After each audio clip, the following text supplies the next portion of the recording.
지금 세계 배구 무대에서 모두가 예상하지 못한 일이 벌어졌습니다. 오늘 이 경기는 단순한 승패가 아니라 한 사람이 얼마나 오래 포기하지 않았는지 보여준 이야기였습니다.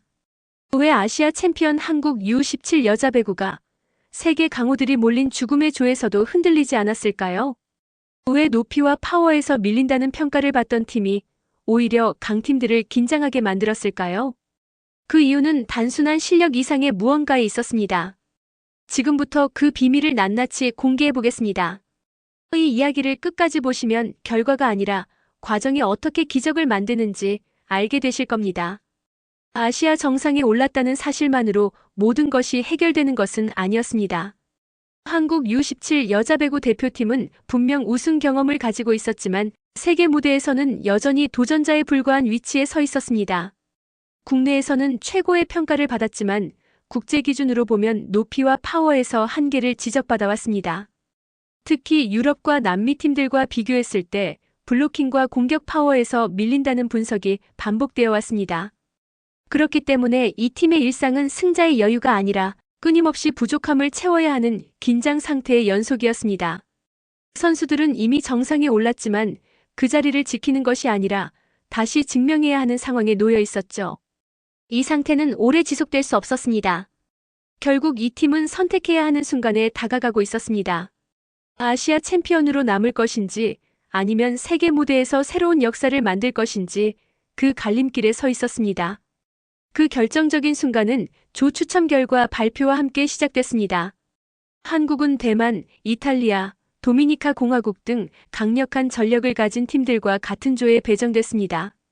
이른바 죽음의 조라고 불리는 구성이었죠.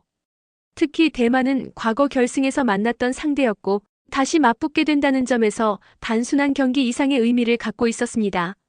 이탈리아와 도미니카 공화국은 높이와 파워를 앞세운 전형적인 강팀이었고 푸에르토리코와 알제리 역시 만만치 않은 전력을 가진 팀들이었습니다. 이제 이 팀은 더 이상 준비 단계에 머물 수 없었습니다. 세계 무대라는 현실이 눈앞에 다가왔고 그 속에서 살아남아야 하는 상황이 시작된 것입니다. 이 부름은 선택이 아니라 필수였습니다. 도전하지 않으면 뒤처질 수밖에 없는 구조였고 이 팀은 결국 그 흐름 속으로 들어갈 수밖에 없었습니다. 하지만 모든 도전에는 망설임이 따르기 마련입니다. 선수들과 주변에서는 현실적인 우려가 나오기 시작했습니다. 과연 이 팀이 세계 강호들과 맞붙어서 버틸 수 있을 것인가에 대한 질문이었습니다. 체력적인 부담도 무시할 수 없었습니다.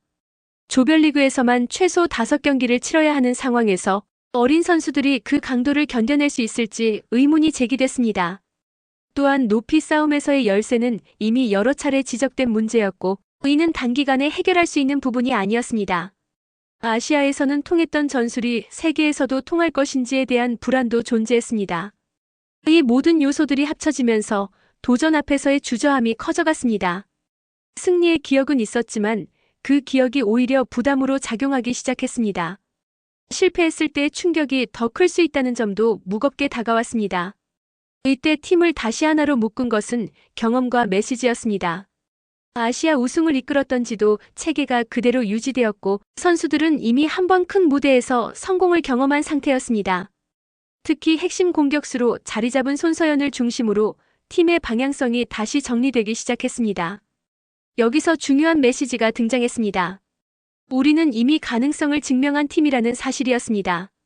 부족함이 있는 것은 맞지만 그것이 한계를 의미하는 것은 아니라는 인식이 팀 전체에 공유되기 시작했습니다. 이 순간이 바로 이야기의 방향이 바뀌는 지점이었습니다. 단순히 도전하는 팀이 아니라 스스로 가능성을 확장하려는 팀으로 정체성이 재정이 된 것입니다. 그리고 이 선택은 되돌릴 수 없는 결정이었습니다. 이제는 결과와 상관없이 앞으로 나아가야 하는 단계로 들어가게 된 것입니다. 대표팀은 본격적인 행동에 나섰습니다. 남미 원정을 통해 실전 감각을 끌어올리고 다양한 전술을 시험하며 팀의 완성도를 높이기 시작했습니다.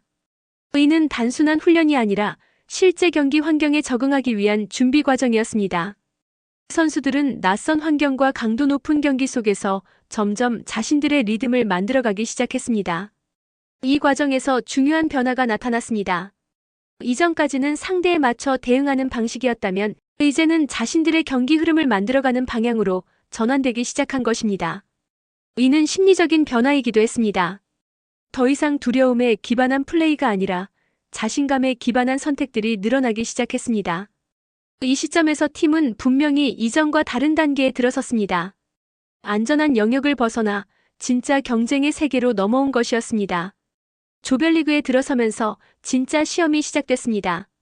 경기마다 다른 스타일의 팀들과 맞붙으며 한국은 다양한 형태의 압박을 경험하게 됩니다. 대만과의 경기는 과거의 기억이 얽힌 심리전이었고, 유럽 팀들과의 경기는 높이와 블로킹이라는 물리적 장벽과의 싸움이었습니다. 중남미 팀들과의 대결에서는 파워와 속도에 대응해야 했고, 아프리카 팀들과의 경기에서는 예측하기 어려운 플레이에 집중력을 유지해야 했습니다. 이 과정에서 팀 내부의 역할도 점점 분명해졌습니다. 세터와 공격수의 호흡, 리시브 라인의 안정감, 그리고 벤치 자원의 활용까지 모든 요소가 시험대에 올랐습니다. 동시에 팀워크라는 또 다른 이야기가 만들어지기 시작했습니다. 개인의 능력만으로는 해결할 수 없는 상황 속에서 서로를 믿고 연결하는 힘이 경기의 흐름을 바꾸는 요소로 작용했습니다. 이 팀은 점점 하나의 조직으로 완성되어 가고 있었습니다. 조별리그 초반 한국 대표팀은 예상보다 안정적인 경기력을 보여주기 시작했습니다. 강팀들을 상대로도 쉽게 무너지지 않는 집중력과 조직력이 드러났고, 일부 경기에서는 흐름을 주도하는 장면까지 만들어냈습니다.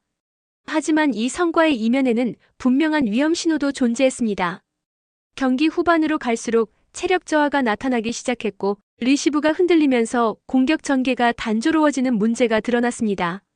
특히 세트 초반 흐름을 잡지 못할 경우 경기 전체가 어려워지는 패턴이 반복되고 있었습니다. 이 시점에서 팀은 중요한 질문과 마주하게 됩니다. 단순히 잘하고 있다는 평가에 머물 것인지, 아니면 이 한계를 넘어설 방법을 찾을 것인지에 대한 선택이었습니다. 겉으로는 선전하고 있었지만 내부적으로는 방향 전환이 필요한 순간이 분명히 존재하고 있었던 것입니다. 이제 이 팀은 단순한 가능성이 아니라 생존과 진입의 경계선에 서 있게 된 상황이었습니다. 이후 이어진 경기들은 한국 대표팀에게 더욱 거친 현실을 보여주기 시작했습니다. 상대 팀들은 점점 한국의 패턴을 분석하기 시작했고, 주요 공격 루트를 차단하며 압박 강도를 높여갔습니다. 블로킹에 연이어 막히는 장면이 늘어났고, 리시브 라인이 흔들리면서 세터의 선택지도 제한되기 시작했습니다. 외부에서는 상대의 전술 압박이 강화되고 있었고, 내부에서는 실수가 반복되면서 선수들의 자신감이 조금씩 흔들리기 시작했습니다.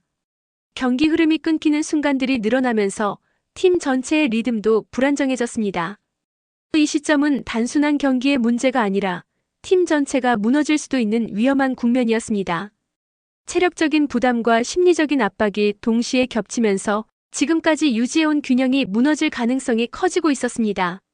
이 팀은 지금까지 경험하지 못했던 진짜 위기 상황과 마주하고 있었던 것입니다. 결정적인 위기 상황에서 한국 대표팀은 더 이상 기존 방식으로는 버틸 수 없다는 사실을 인정하게 됩니다. 단순히 상대에 대응하는 방식으로는 세계 무대에서 살아남기 어렵다는 현실이 분명해졌습니다. 이 순간은 모든 것이 무너진 것처럼 보일 수 있는 지점이었습니다. 그러나 바로 그 지점에서 새로운 방향이 발견되기 시작했습니다. 빠른 공격 전개와 조직적인 연결 플레이, 그리고 리시브 안정성을 기반으로 한 경기 운영이 새로운 해법으로 떠오르게 됩니다. 개인의 힘에 의존하는 것이 아니라 팀 전체의 움직임으로 흐름을 바꾸는 전략이 필요하다는 결론에 도달한 것입니다. 이 변화는 단순한 전술 수정이 아니라 팀의 정체성을 다시 정의하는 과정이었습니다. 위기 속에서 발견된 이 선택은 이후 경기를 완전히 다른 방향으로 이끌 수 있는 중요한 전환점이 되었습니다. 중요한 경기를 앞둔 순간 팀에는 짧지만 깊은 침묵이 흐르게 됩니다. 선수들은 각자의 자리에서 자신이 해온 시간과 지금 이 순간의 의미를 되돌아보게 됩니다. 단순한 승패를 넘어 이 경기가 자신들에게 어떤 의미인지에 대한 고민이 이어졌습니다. 아시아 정상에 올랐던 기억, 그리고 그 이후 다시 도전자의 위치로 돌아온 현실이 교차하면서 복잡한 감정이 쌓여갔습니다.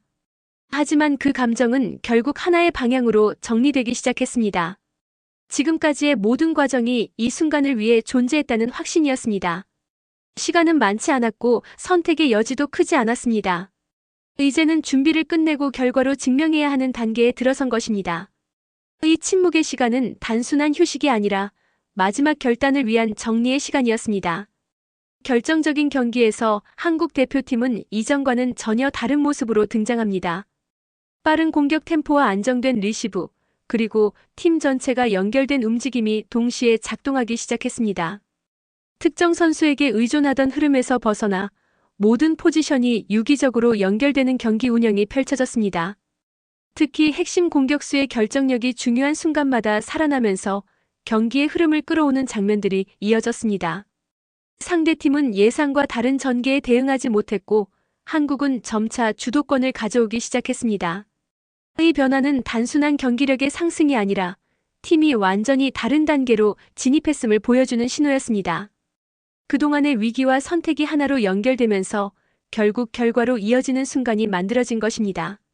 이 경기는 단순한 승부를 넘어 변화된 팀의 가치를 증명하는 무대가 되었습니다. 이 대회가 남긴 것은 단순한 성적 이상의 의미였습니다. 한국 U17 여자배구 대표팀은 세계 무대에서도 충분히 경쟁할 수 있는 가능성을 증명해 보였습니다. 이는 단지 한 세대의 성과가 아니라 앞으로 이어질 한국 배구의 방향성을 보여주는 사례가 되었습니다.